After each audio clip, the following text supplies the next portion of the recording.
Our next speaker is Lenette Golding. Lenette joins us from CARE, where she is the communication advisor for maternal and infant and young child nutrition programs. Lenette has over 20 years of programmatic and research experience in health and development internationally and in the United States. Her main role at CARE is to assist a 5-country team to develop and implement strategic communication interventions. And yesterday, Lenette did a session for us on presentations, on how to improve presentations, which was not only interesting, but a lot of fun. Today, she's going to discuss the title of her topic is Training Women to Help Women, Mother Support in Resource-Poor Settings. Lenette.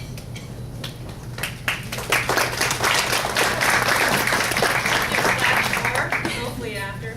We'll see how that goes.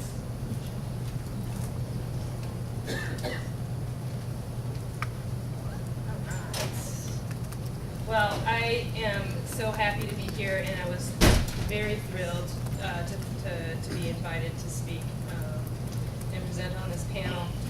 One of the things that I really like about my job is I get the opportunity to train people to be what I call, and I introduced this term yesterday, influence professionals. So essentially, folks who go out there, you're all influence professionals, by the way, but folks who go out there and either try and convince people to stop doing something that they're doing or start doing something that they're not, right? Influence professionals. And in doing so, in doing this kind of work, one of the areas I get to work with people on is how to be critical thinkers, how to be creative. And I think that critical thinking really can be taught. Now, I don't know what your college experience was like, or your experience with higher education, but the thing that I learned in college was how to think. And unfortunately for many of the folks that we work with, in particular women and girls, higher education, well, primary education, is often out of reach. And if that wasn't bad enough, the education that they often get is rote memorization, right? It's just sheer repetition of facts and figures and whatnot. Now, rote memorization has its benefits. That's how I learned my ABCs, right? So I'm not saying there's no merit to it, but this pedagogy, this form of teaching, it really offers little in the ways of critical thinking skills, and it really robs people of the opportunity to harness their full potential as creative thinkers. And so what happens when we go out to work with folks is their influence professional style is, I'm going to teach you how I was taught, and so I'm going to tell you something, you're going to repeat it, and you'll remember it, right? And of course you'll do it because I said it, and well, we all know that that's not true. If it was, none of us would have a job. So, now I'm telling you all this because as we go about our work in training mother-to-mother support group facilitators, it's been a real paradigm shift. All right, it's not a top-down education where you're just going to explain some facts and figures and most you're going to go do it. It's facilitation. Facilitation is not teaching. And so we've had to really alter the way that we train our mother-to-mother support group facilitators out there. And it's really, it has implications in 3 areas, and and I'm going to explain all this here coming up. But one is the curriculum. Now, I'm going to put a plug in for IYCN. Did an excellent job. They have these 2 skills, or these 2 manuals, and they'll be on there. I stole them off the table, but they'll be back up there. For display only. Excellent guides for how to train mother-to-mother support group facilitators. What these guides have in them really is one component of what we use to train mother-mother support group facilitators, and that is the IYCF information, the skills. right? And of course, that's the foundation that we have to build upon. But what I found missing in these, oh, and by the way, I'm also, there's a handout. I just noticed they used the same table we did, so they, I don't know where Callie is. Anyway, I brought a handout if you want to know the characteristics of an IYCF support group. There's a handout up here. But so the one area is the curriculum, and our curriculum's different. I'm going to get to that. But the other area is really in the teaching, and when we go out to do our trainings, we don't teach from a top-down kind of way. It's all modeling. It's let me show you, let's practice. Let me show you, let's practice. Let me show you, let's practice. We practice with real people. And then the third area that always has implications for is on the assessment, and it's how we reward our mother-to-mother support group facilitators, and what we do to kind of judge their work. But more on that in a bit here. So, let me go back. It's getting too fancy here. Let's see. So, window of opportunity, much like IYCN, we do some of the same stuff. Mass communication, we have our radio shows, radio dramas, all that great stuff, talk shows, action-oriented education, so we have cooking demonstrations and all that. Of course, mother support groups, what I'm talking about, and individual counseling. So we use multiple communication channels, both interpersonal and mass communication. Of course, I was asked to talk about mother support groups, so that's what I'm going to do. Now, CARE has been the programming over the years. We've been doing mother support groups in one form or fashion for a long time. Really, just to engage women in decision making about their health, livelihood, and well-being. And of course, these groups come in all sorts of different names: VSNLA, mother support groups, mothers interchange groups. Great variation to the groups. But the one thing they do have in common is that the women meet together, and it's based on their shared views, circumstances, and beliefs. Now, when designing the Window of Opportunity program, we turned to the literature, and we found it inundated, literally inundated, with information about the effectiveness of women's groups on improving key behaviors. And my team was really interested in implementing mother support groups. Really do, because it's really a non-formal education and experiential learning approach, and they allow women to really examine their values and their attitudes and discuss assumptions about behavior and patterns of behavior and ask questions and all that great stuff. The other thing that they do is that, well, they expose women to information. But one of the things that we wanted to really do was build social capital, fancy word, social capital, in our communities. We wanted moms to have others to turn to, and build trust and norms and reciprocity between each other, all that great stuff. Interesting article by DeSilvia and Harcum in 2007.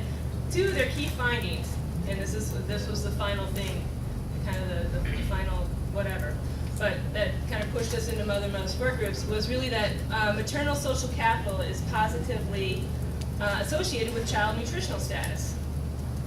So the more supportive people you have in your life, supporting you on doing these kind of behaviors, it has direct impact on child nutritional levels or status. And the other thing they found was, and we found it to be very much true, that there's big differences in countries on social capital. Now, interestingly enough, we ran mother-to-mother support groups really, really effectively in the refugee camps in Dadaab. All right, Dadaab, super successful. Moms would come into the meetings, the facilitators got into it. In fact, so popular that we had to just keep making more and more and more and more support groups, right? Indonesia, what we found with our support groups is that they really aren't all that successful. Individual counseling is, but not our mother-to-mother support groups. So let's just break this down for a second. You have the DOB, which unfortunately I heard is now so over capacity. It's just bad stuff. But literally you have, tens of thousands of people jammed into a very small space. They're essentially in limbo. They're a captive audience. There's nothing else to do, right? Go to mother support groups. Indonesia, where we work in Timor. Any of you ever been to Timor? It's like you have a plate of mashed potatoes, and you take pepper and you blow it on, and that's where the communities are. All right? And getting to some of those communities is literally like walking in mashed potatoes because it's muddy and, whatever. So we're finding in these low density areas that mother support groups might not be the best intervention to use.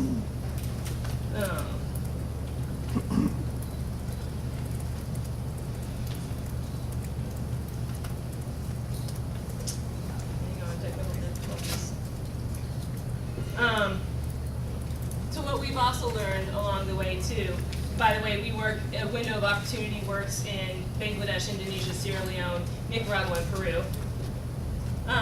What we've learned along the way is that we need, in these low population density areas, is we really need a broader criteria for soliciting mother-to-mother support group facilitators. So we've actually turned to younger women who may not be mothers themselves, but kind of have the propensity, they have the inclination, the desire, they want to help in their communities, right?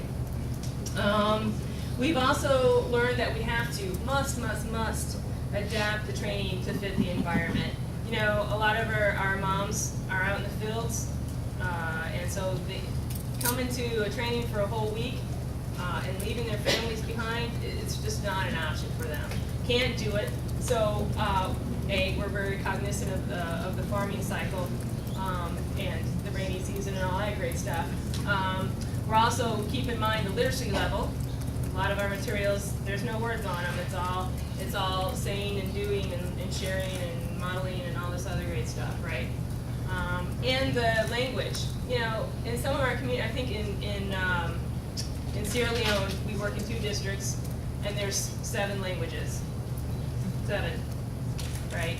7 tribes, 7 languages. Well, actually 8, because they have Creole and 9. So, so that's been a real challenge, and finding folks to go out and train them. We've also found that if you provide incentives, they really have to be tangible things for these mother facilitators. They want tools. So we've come to develop tools that they can use to really engage the women. They're fun. They're kind of like icebreakers. They're IYCF icebreakers, really. They're engagement activities. We have pile sort cards and all these other things that we hand out to our mother facilitators. But I'd have to say the number one thing that we've learned along the way is that, and I've mentioned this, is paradigm shift. It's going from a teaching mode, let me tell you everything I know about IYCF. You listen to me and then you just go do it kind of thing, to a, I'm going to facilitate this group. I'm going to engage all of you. I'm going to build a network of support in this community. It's a whole new way of thinking, folks, and it takes some doing. Along the way, we've also done some research.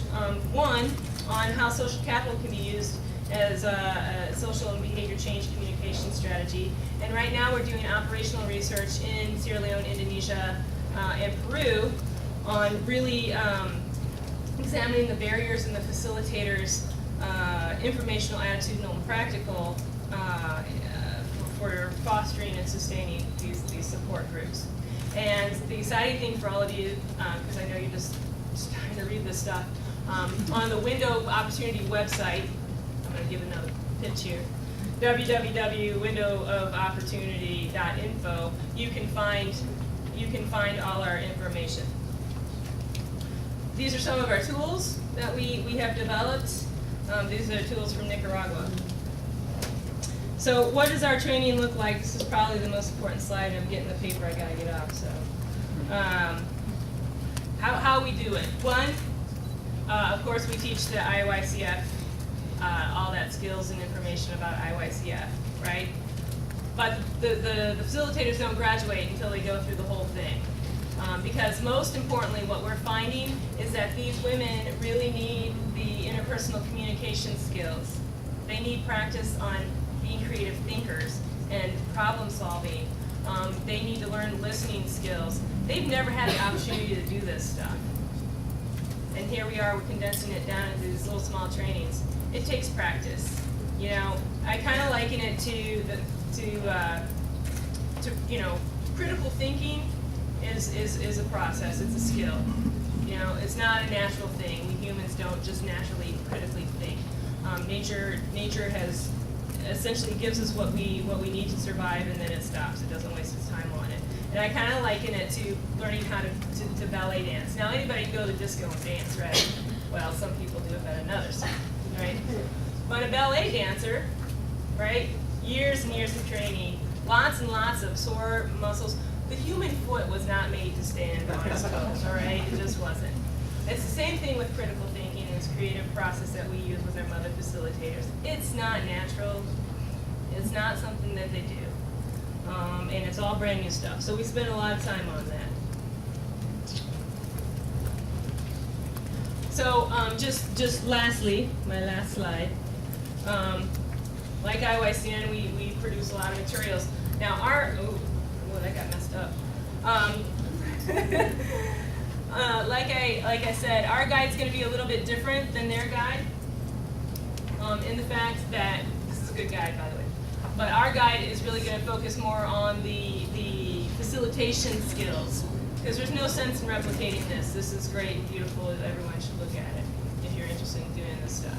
It's going to be more on the facilitation side of things.